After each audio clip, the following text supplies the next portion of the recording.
여러분 안녕하십니까. 광주 MBC 뉴스투데이입니다. 먼저 오늘의 주요 뉴스입니다. 새마을 장학금 조례 폐지안을 발의한 광주시의회가 새마을 회원들의 반대에 부딪혀 폐지안 심의를 연기했습니다. 5월 단체와 광주 시민단체들이 여야 정당을 잇따라 방문해 5.18 망언을 한 의원들을 규명하라고 촉구했습니다. 5.18 왜곡처벌법은 지금까지 수차례 발의됐지만 자유한국당 김진태 의원의 반대로 번번이 처리가 무산됐습니다. 노후 경유차 폐차 보조금 신청이 시작됐습니다. 올해는 보조금 지원 규모가 커졌고 새 차로 교체하면 할인 혜택도 있습니다. 유신 잔재이자 특혜라는 비판 속에 광주시가 올해부터 새마을 장학금을 지급하지 않기로 했습니다. 내친 김에 시민단체가 관련 조례도 아예 폐지하라고 요구해 왔는데 어제 광주시의회가 예정됐던 심의를 돌연 연기했습니다. 이유가 석연치가 않습니다. 보도에 우종훈 기자입니다.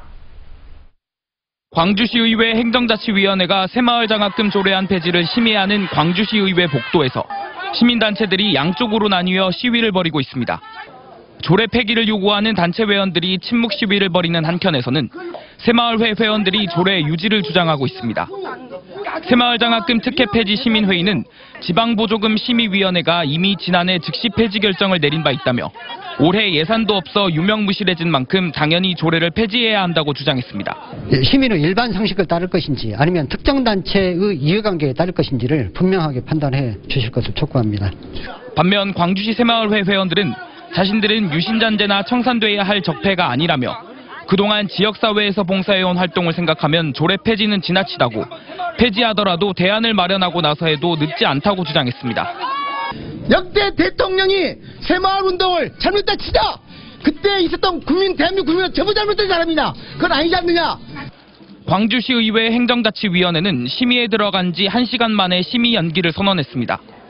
새마을 문제가 제기된 이래 침묵해왔던 광주시 새마을회가 크게 반발하고 나선 것을 이유로 들었습니다.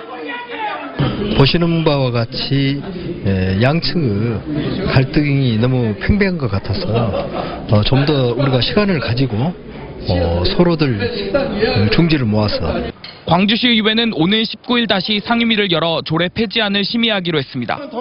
진통을 거듭하고 있는 새마을 장학금 조례안을 두고 시의원들이 어떤 선택을 내릴지 주목됩니다. MBC 뉴스 우종훈입니다.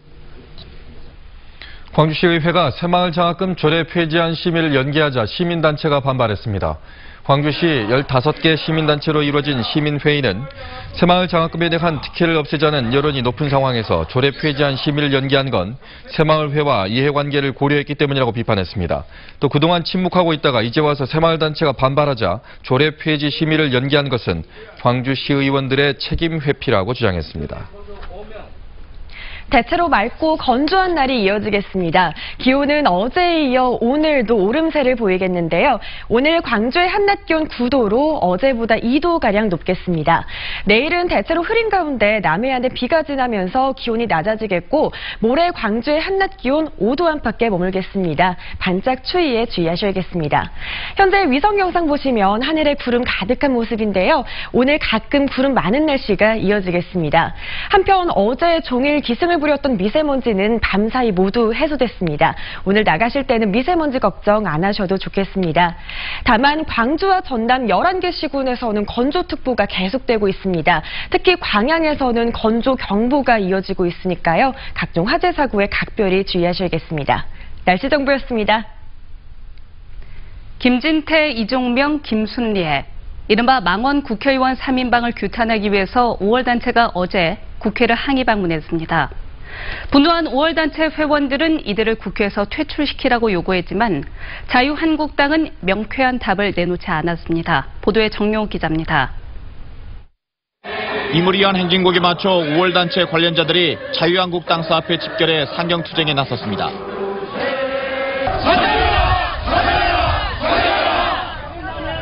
집회 참가자들은 5.18을 부정하고 정쟁수단으로 이용하는 한국당을 강하게 비판했습니다. 국회를 방문한 자리에선 자유한국당의 망언을 한 의원 3명의 제명과 재발 방지를 위한 한국판 홀로코스트법 처리에 동참을 촉구했습니다. 진실을 알고 진실을 밝히고 역사가 바로 서야만이 이런 것이 되풀이 안 되고 국민이 한마음이 돼서 나가지 않겠는가. 청와대에서 임명 거부한 5.18 진상규명조사위원회에 대해서도 조속히 재추천을 하든지 다른 정당에 추천권을 넘기라고 한국당에 요구했습니다. 하지만 김병준 비상대책위원장은 사과의 말씀을 드린다며 고개를 숙이면서도 의원직 제명에 한국당이 동참하라는 요구에 대해선 즉답을 피했습니다. 이 문제는 제가 지금 이 자리에서 쉽게 대답드릴 수 있는 사안이 아닙니다. 의원총회에서도 의결을 해야 되고 5.18 왜곡처벌법도 의원들과 논의해보겠다고만 말했습니다. 자유한국당이 원론적인 입장만을 밝힌 가운데 5월 단체 대표들은 민주당과 야3당 지도부를 잇따라 만나 한국당 의원들에 대한 국회 차원의 강력한 징계를 요구했습니다. MBC 뉴스 정용욱입니다. 5.18 관련 시민단체가 5.18을 왜곡하는 망언을 한 자유한국당 의원들과 구구농객 지만원 씨를 고소했습니다. 5월을 사랑하는 사람들의 모임은 자유한국당 김진태, 김순례, 이종명 의원과 지만원 씨를 명예훼손 등의 혐의로 서울중앙지검에 고소했습니다. 오사모는 김진태 의원 등과 지만원 씨가 5.18 유공자 예우에 관한 법률의 취지를 훼손했다고 판단해 법적 조치에 나섰다며 이번 망언 파문을 계기로 5.18에 대한 왜곡이 근절돼야 한다고 말했습니다. 자유한국당 일부 의원들의 5.18 유공자 명단 공개 요구에 대해 국가보훈처가 비공개 입장을 재확인했습니다. 보훈처는 5.18 유공자 명단의 경우 개인신상 자료라며 공공기관의 공개 정보에 관련한 법률에 따라 비공개 대상에 해당한다고 밝혔습니다. 보훈처는 또 5.18 유공자는 5.18 민주화운동 관련자 보상 등에 관한 법률에 따라 지정됐고 작년 말을 기준으로 4,415명에 달한다고 밝혔습니다. 여야 사당이 공동 발의하겠다는 5.18 역사 왜곡 처벌법은 지난 2013년부터 숱하게 발의됐지만 번번이 국회 법사위를 통과하지 못했습니다. 왜 그랬던 건지 그리고 이번엔 통과할 수 있을지 김인정 기자가 정리했습니다.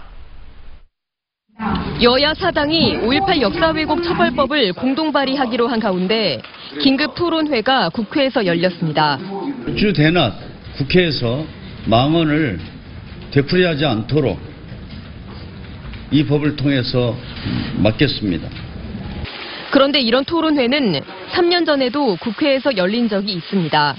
당시에도 민주당 등 야3당 대표와 5월 단체, 시민사회단체는 더 이상 5.18 역사 왜곡을 두고 볼 수 없다며 법률을 개정하자고 뜻을 모았었습니다. 그렇다면 그동안 어떻게 추진했길래 국회 법사위 문턱을 넘지 못했던 걸까? 당시 회의록을 살펴보면 5.18 왜곡 처벌법을 번번이 반대한 건 이번 망언 공청회를 연 김진태 의원입니다. 2013년엔 명예훼손법과 중복된다고, 지난 2016년엔 특정한 사건이나 인물에 대해 비방하지 말라는 것은 보편성이 없기 때문에 법이 아니라며 반대했습니다. 2017년에도 부정적 평가를 못하게 하고 처벌까지 하는 건 위헌성이 농후하다며 반대에 앞장섰습니다. 대표적 악법을 자신이 막아냈다며 지난 1월 스스로 밝히기도 했습니다. 그러면서 5.18을 왜곡해 형사재판 중인 지만원 씨를 진상조사위원으로 추천했습니다. 이분보다 더 이 5.18에 대해서 연구를 깊게 한 분은 없을 겁니다. 이런 분이 들어가야 제대로 5.18의 진상을 규명할 수 있다. 이런 집요한 반대에 더해 왜곡 논란이 뜨거울 때는 앞장서서 법안 발의에 나섰던 의원들이 정작 상임위 통과엔 소극적이었습니다.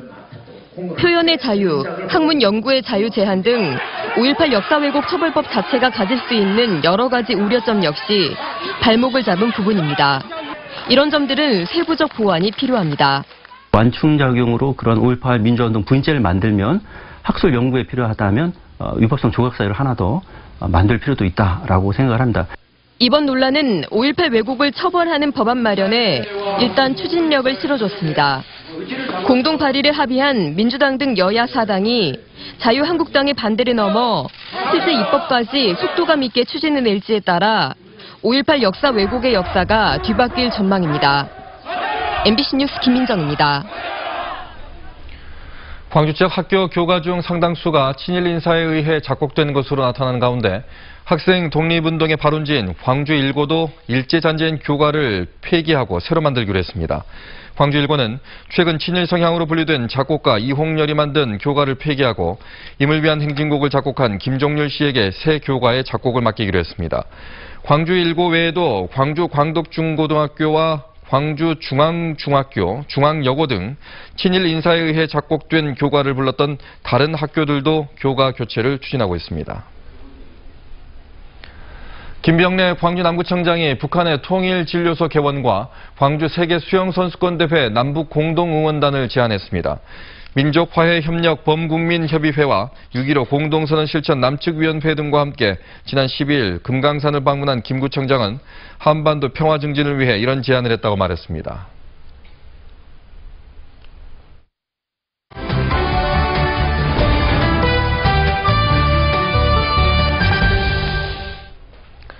과학이나 인문학은 우리 삶과 동떨어져 있다고 느껴지는 경우가 많습니다. 그런데 과학 용어에 인문학적인 상상력을 더해서 삶의 고민에 대해 답하는 전시가 있어 눈길을 끌고 있습니다. 네, 과학 없는 과학 전시. 이유진 광주문화재단 정책연구 교류팀장과 이야기 나눠보겠습니다. 안녕하십니까? 네, 안녕하세요. 네.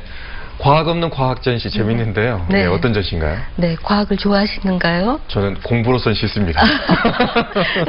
네, 과학은 여전히 어렵다고 생각하시잖아요. 과학이 일상생활하고 밀접하지 않다고 생각해서 그래서 몰라도 된다고 생각을 하시고요. 네. 그러니까 어쨌든 과학 없는 과학 전시는 과학이 없으니까 걱정하지 마시고요. 네, 이과생도 예술가도 아닌 청년입니다. 네, 윤혁, 남인우, 이혜원, 전서누가 참여한 이번 전시는요. 네. 광산구 청년인생학교에서의 배움을 토대로 한 삶을 위한 비즈니스 모델 사업 결과물 전시인데요. 처음부터 전시를 목적으로 한 것은 아니었다고 해요. 네. 청년인생학교의 배움 속에서 과학 지식을 인문학적 관점으로 이해해보려는 과정을 거치니까 자연스럽게 전시로 이어지고 말씀하신 것처럼 네. 저마다의 고민 지점, 삶의 답도 찾게 되었다고 하네요. 네. 전시가 열리는 공간, 갤러리 생각상자도 주목할 만하다고 하던데요. 네, 지난 2011년 9월에 개관을 했는데요. 네.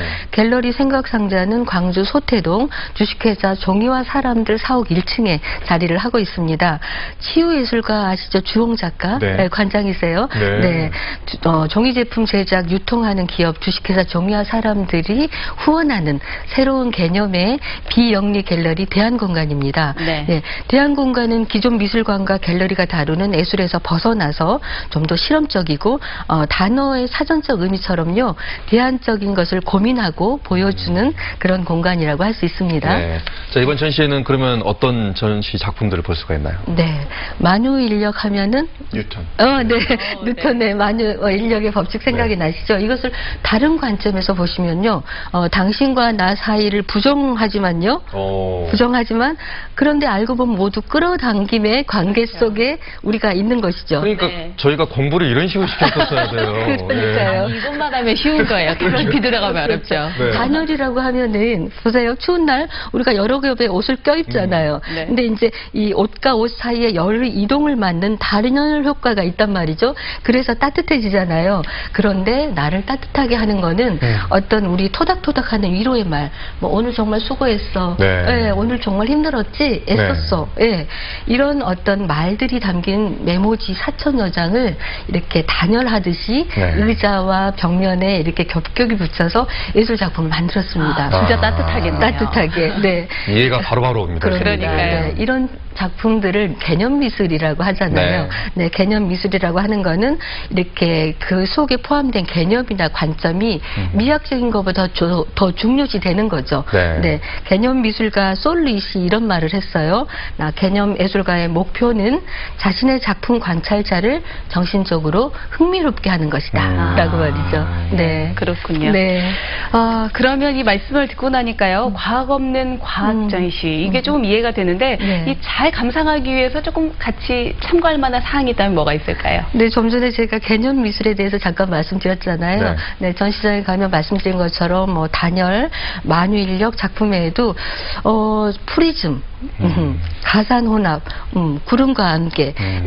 근데 이게 단순히 눈으로 보면은 이게 왜 전시장에 있지라고 하는 생각을 하게 되는데요. 네. 예, 좀 전에 작품에 담긴 새로운 관점과 만나게 되면 이렇게 과학 지식과 예술 작품이 정말 흥미롭게 느껴지실 겁니다. 네. 네. 그리고 또 전시장에 가면 특이한 잡지도 있다면서요? 그렇습니다. 제가 이걸 가져왔는데 잡지예요. 백수. 잡지 이름이. 네. 백수? 네. 네. 백수진 아나운서. 네, 백수. 별명이잖아요. 맞아요. 네. 청년들의 시, 에세이, 백수생활 계획표 등의 내용이 담겨 있습니다. 네. 근데 노다웃 하면은 의심 없이라고 하는 거잖아요. 네. 그래서 백수 그러면 잠시 쉬면서 노다웃 의심 없이 타인의 어떤 기준에 대해서 설정에 의해서 나의 삶을 살지 말고 내 삶을 살아라라고 하는 그런 메시지가 담겨 있다고 봅니다. 네. 네. 과학 없는 과학 전시. 우리 어렸을 때는 주입식 암기식이었잖아요. 맞아요. 과학을 이런 식으로 하면 과학이 우리 생활에 있다는 것을 아마 체감하지 않을까. 네, 그렇습니다. 오늘 말씀 고맙습니다. 네, 감사합니다. 감사합니다. 네.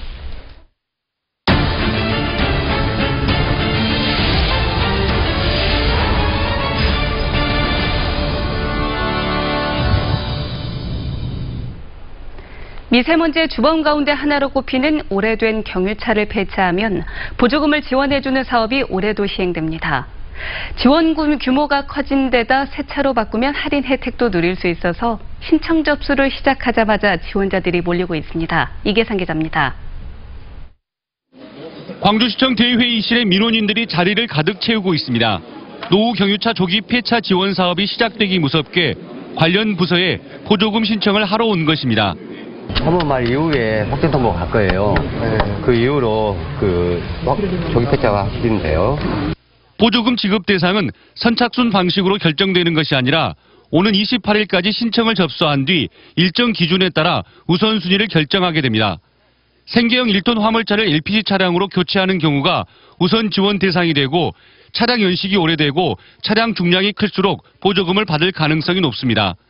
승용이나 승합차를 기준으로 최고 165만 원까지 지원되고 보험개발원이 산정한 차량 가액이 지급 기준이 됩니다. 소형 승용차까지도 대기 오염 저감을 위해서 또 여러 시민들이 혜택을 보실 수 있도록 지원을 대폭 상향해서 지원해드리고 있습니다. 노후 경유차를 폐차할 경우 차량 소유자는 고철값 수준으로 책정되는 50여만 원도 함께 받을 수 있습니다. 여기에다 기아자동차와 쌍용자동차 등 완성차 업체들이 경유차를 폐차하고 새 차를 구입하는 고객들에게 많게는 100만 원 이상 할인 혜택을 제공하고 있습니다. 개별 소비세 등 세금 감면도 받을 수 있어서 소비자 부담을 크게 덜 수 있게 됐습니다.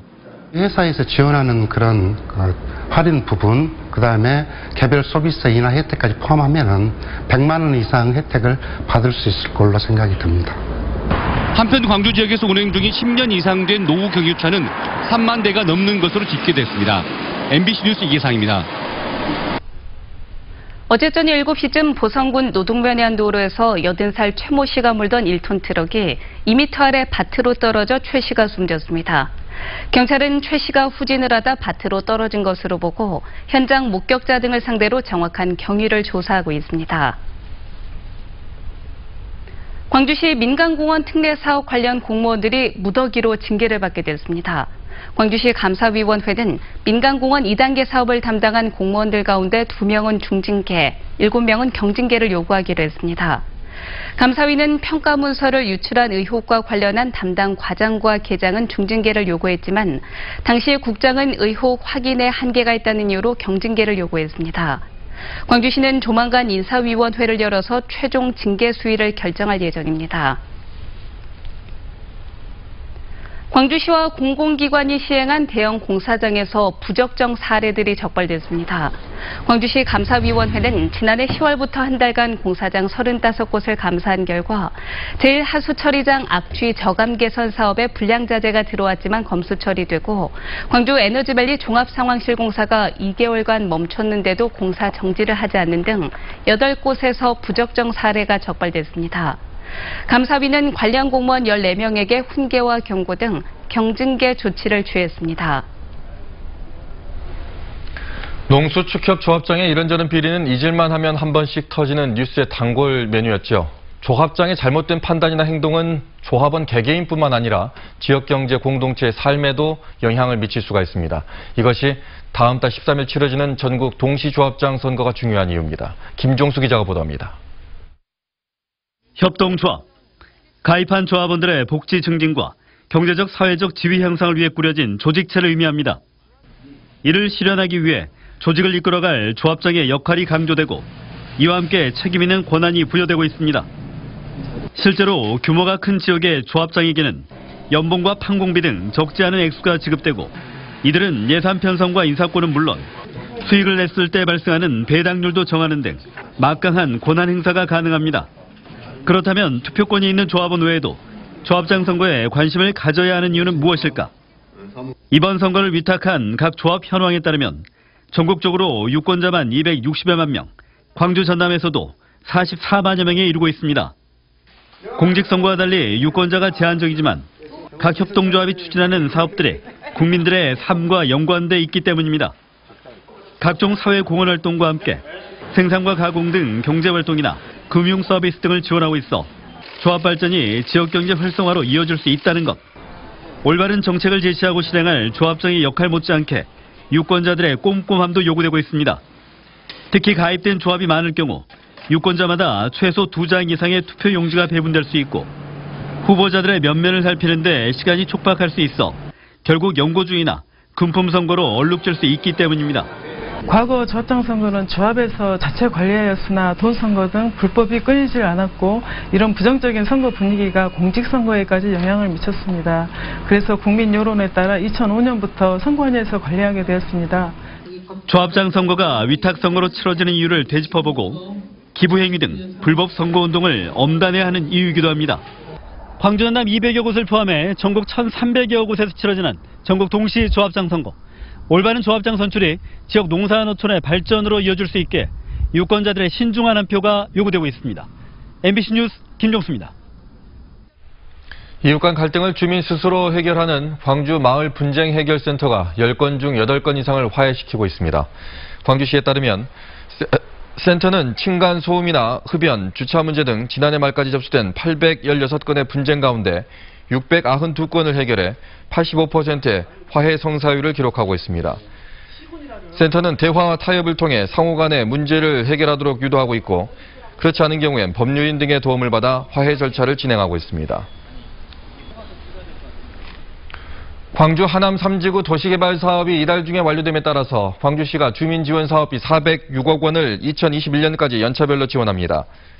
빠른 시일 내에 정주 환경을 조성하기 위한 해당 사업비는 수영장을 비롯한 생활체육시설이나 마을회관, 주차장 등 총 19개 시설을 마련하는 데 쓰입니다. 광주 지역 사립유치원들이 국가관리회계 시스템인 에듀파인에 속속 가입하고 있습니다. 광주시 교육청에 따르면 광주시 내 전체 사립유치원 172곳 가운데 18%인 32곳이 에듀파인 도입 희망 신청서를 냈습니다. 신청 비율이 한 자리에 그치는 다른 지역에 비하면 광주 참여율은 전국에서도 손꼽을 만큼 높은 수준이라는 게 시교육청의 설명입니다.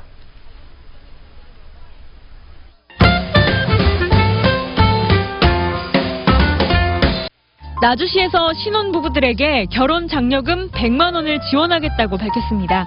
만 49세 이하의 신혼부부 중 한 명이라도 나주시에 1년 이상 주소를 두고 거주한 부부가 대상인데요. 2019년 1월 1일 이후에 혼인신고를 한 부부만 해당됩니다. 나주시 기획예산실에 문의하면 더 자세한 정보를 얻을 수 있습니다. 주택가나 도로에 흉물스럽게 방치돼 있었던 쓰레기 봉투가 산뜻하게 바뀔 준비를 하고 있습니다. 광산구청은 구청 누리집이나 페이스북을 통해 쓰레기 봉투의 디자인을 바꾸는 구민 투표를 진행하고 있는데요. 모양은 각양각색이지만 지역 특성을 알리고 환경을 보호하자는 뜻을 담았다고 합니다. 평창 동계올림픽, 패럴림픽 1주년 기념행사가 서울과 광주, 대전, 부산, 제주 등에서 함께 진행됩니다. 광주는 내일 국립아시아문화전당에서 패션 문화행사로 마련되는데요. 평창 개폐막식의 의상감독 금기숙 디자이너의 피켓 도우미 의상과 이상봉, 이진숙, 앙커 등 유명 패션 디자이너들의 의상 작품들을 만날 수 있습니다. 사랑과 그리움을 담은 연인의 모습을 동화적으로 표현한 전시 위드유가 25일까지 광주 신세계 갤러리에서 열립니다.